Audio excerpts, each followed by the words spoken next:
Hello and welcome to this new tutorial, and mostly welcome to part 2, mining our blockchain.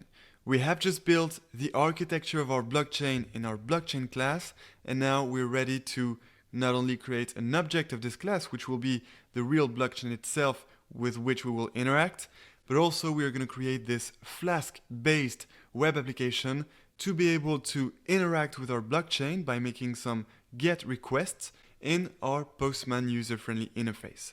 So, in this part 2, we're going to do 4 things. First, we will create the Flask-based web application by just creating an object of the Flask class.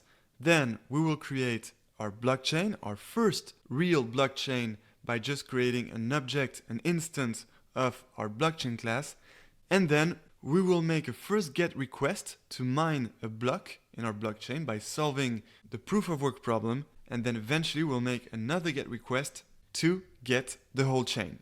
And in today's tutorial, we are just going to create the web app and create the blockchain because it's going to be very quick and easy in just 2 short lines of code. So let's start by creating the web app.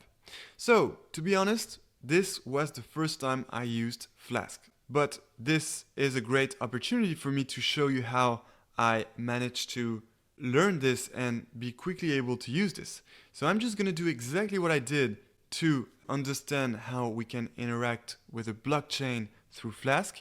And therefore, let's just go back in time like it was 1 month ago when I first discovered Flask.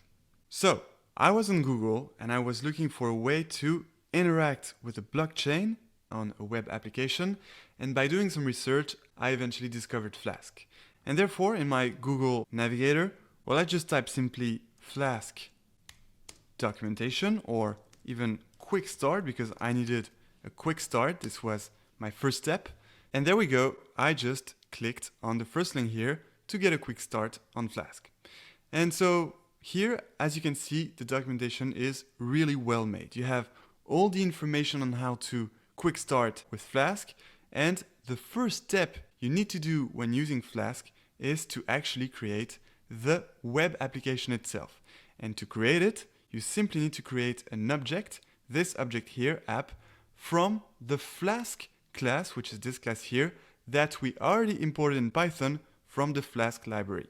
And here you have some more details. For example, they explain you why you have to input name like that here. It's because you are using a single module, and then you have some more explanations.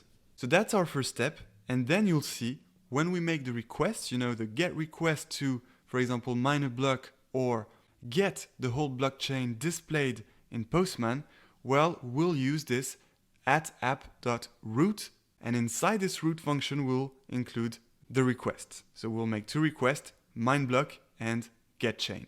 You'll see that will happen in the next tutorials.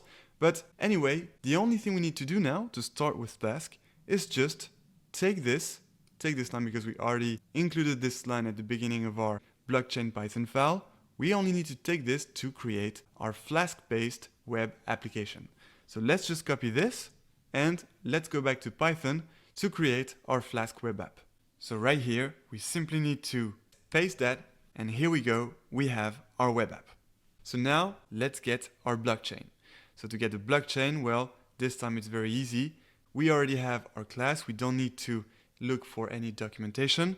So we'll simply create an instance of this class that we made previously in part 1, and this will give us a real blockchain. So let's do this. We're going to call this instance object blockchain, very simply. And so this blockchain object will be an instance of our blockchain class. And there we go. We now have our very first real blockchain. Congratulations. Now we're ready to interact with it. We'll make our 2 GET requests in the next 2 tutorials. And until then, enjoy blockchains.